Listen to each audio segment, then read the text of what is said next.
Good morning दोस्तों। तो आज का जो हमारा टॉपिक है वो है थ्री एड्रेस कोड।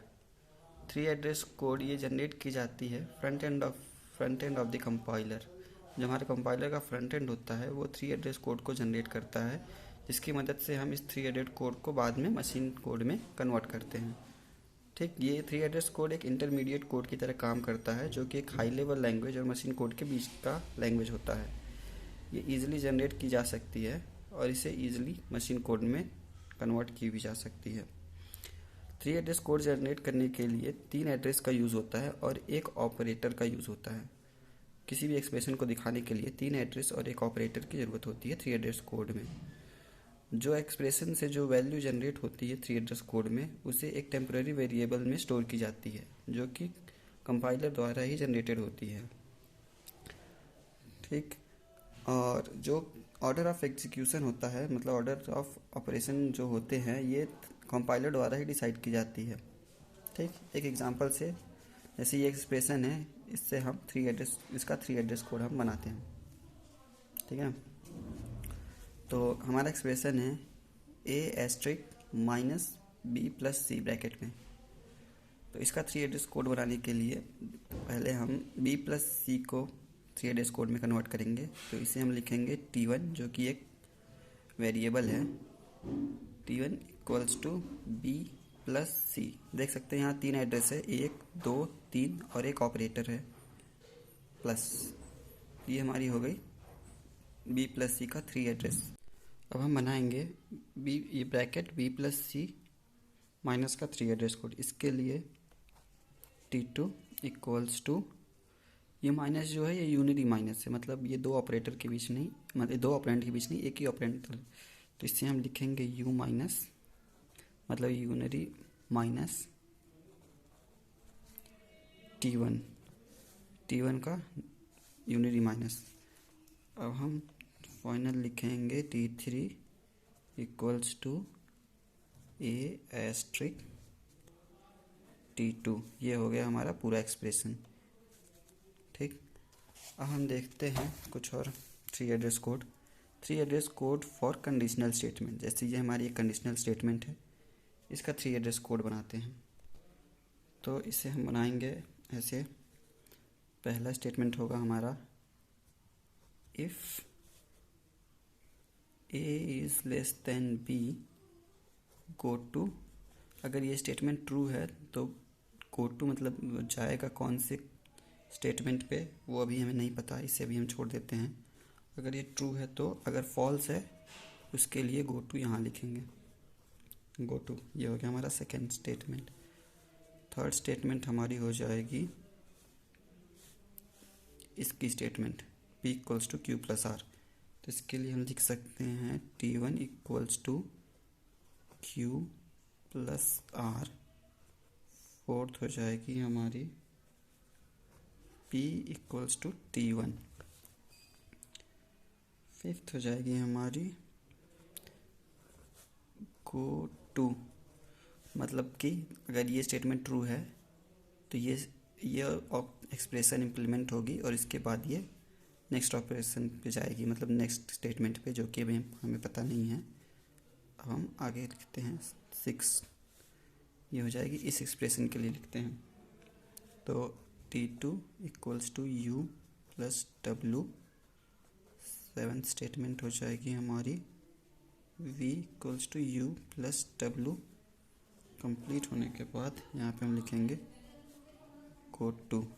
ठीक, अब देखिए, अगर if A is less than B true है तो वो क्या करेगा, P equals to Q plus R, मतलब कि वो जाएगा इस स्टेटमेंट पे 3 पे। तो यहाँ हम 3 लिख देंगे। एल्स होने पे वो ये वाली कोड को एग्जीक्यूट करेगा, मतलब इस वाले एक्सप्रेशन को इवेलुएट करेगा। इसके लिए हम यहाँ पे लिख देंगे जहाँ पे ये वाला इवेल्युएशन शुरू हो रहा है, मतलब कि 6। यहाँ पे हम 6 लिख देंगे। ठीक है, उसके बाद यहाँ का जो गो टू है और यहाँ का जो गो टू है, ये इस कंडीशनल स्टेटमेंट के इम्प्लीमेंट होने के बाद जो नेक्स्ट एक्सप्रेशन होगा उसका यहाँ लिखा जाएगा, लेकिन वो हमें पता नहीं है तो उसे हम अभी ब्लैंक छोड़ देंगे। एक और देखते हैं वाइल लूप। इसका थ्री एड्रेस कोड बनाते हैं हम। इसके लिए हम लिखेंगे first if A is less than B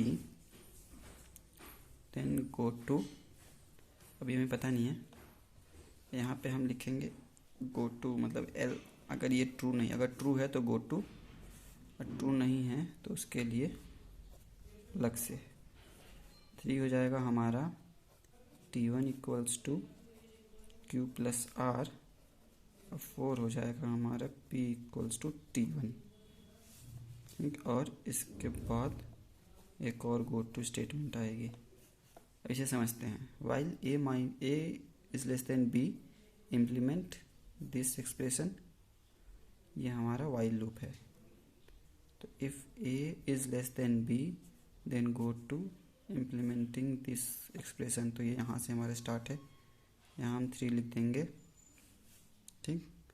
और इम्प्लीमेंट होने के बाद वापस ये वही कंडीशन चेक करेगा, मतलब वापस 1 पे आएगा। यहाँ से इम्प्लीमेंट हुआ, यहाँ के गो टू में हम 1 लिख देंगे, मतलब 1 वाली स्टेटमेंट फिर से एग्जीक्यूट होगी।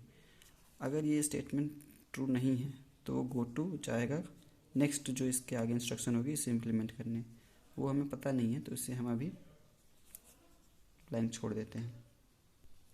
हम कुछ और एग्जांपल्स देखते हैं अलग, जैसे फॉर लूप का एक एग्जांपल देखते हैं, इसका हम 3 हेडेड कोड बनाते हैं। तो पहली स्टेटमेंट हो जाएगी हमारी, जैसे i equals to 0, i is less than 10, i plus plus p equals to q plus r है, तो हम इससे शुरू करेंगे i इक्वल्स टू 0।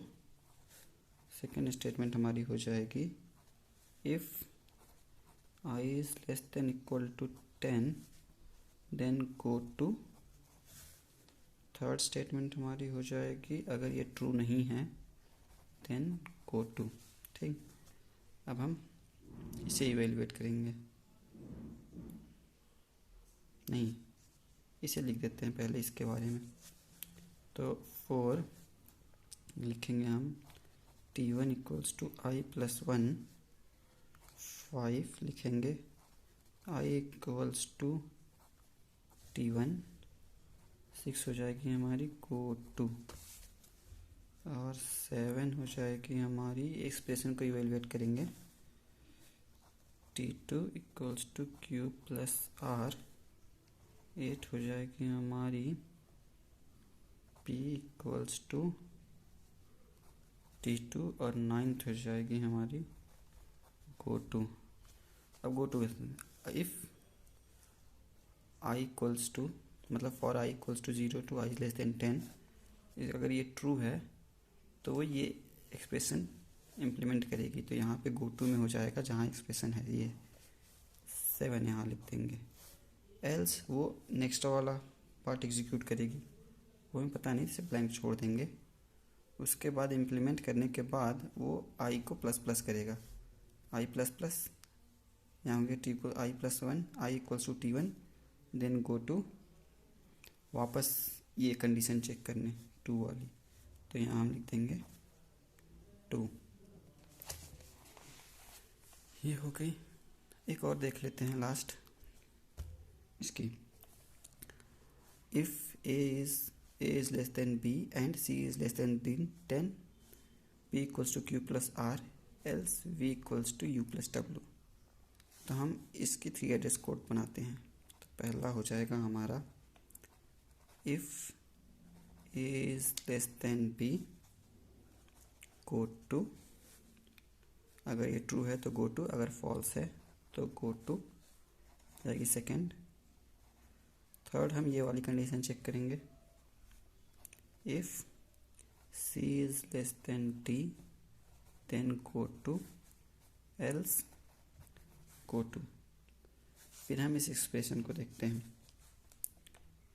ये 4 हो गई हमारी, ये 5th हो जाएगी हमारी T1 equals to Q plus R, और फिर P इक्वल्स टू T1, फिर यहाँ हो जाएगी गो टू, इस इम्प्लीमेंट करने के बाद गो टू, फिर उसके बाद 8 हो जाएगी। हम इस एक्सप्रेशन के बारे में लिखते हैं, 3 एड्रेस कोड लिखते हैं। तो T2 equals to U plus W, 9th हो जाएगी हमारी P equals to T2, last हो जाएगी हमारी गो टू। तो पहले इसको इवेल्युएट करने के लिए पहले ये एक्सप्रेशन चेक होगा, if A is less than B, उसके बाद ये चेक होगा। तो ये पहला इम्प्लीमेंट होगा, अगर ये ट्रू है तो फिर ये वाली एक्सप्रेशन को चेक करेंगे। तो यहाँ हम लिख देंगे 3। अगर ये फॉल्स है तो ये वाली एक्सप्रेशन, अगर ये a minus B false, a is less than B false है, तो वो ये वाली एक्सप्रेशन को इवेल्युएट करेगा। ये वाली एक्सप्रेशन है 8 पे, तो हम यहाँ पे लिख देंगे 8। If c minus D is true then go to, अगर ये भी ट्रू है और ये भी ट्रू है तो ये वाली एक्सप्रेशन इवेल्युएट होगी। स्टार्ट होती है 5 से, तो यहाँ पे हम लिख देंगे 5। अगर ये फॉल्स है तो वापस ये वाली एक्सप्रेशन इवेल्युएट होगी, तो यहाँ पे हम लिख देंगे 8। उसके बाद अगर ये वाली यहाँ पे जब ये ट्रू है तो फिर 8 मतलब ये वाली एक्सप्रेशन इवेल्युएट होगी। उसके बाद ये गो टू जो तो है, ये नेक्स्ट इस स्टेटमेंट के बाद जो अगला स्टेटमेंट है मतलब कोड है वो इवेल्युएट करेगी, और उसको हमें पता नहीं है तो इसे हम ब्लैंक छोड़ देंगे। ये हो गया इस एक्सप्रेशन का 3 एड्रेस कोड, मतलब इस कोड का 3 एड्रेस कोड। तो बस यही है हमारी 3 एड्रेस कोड।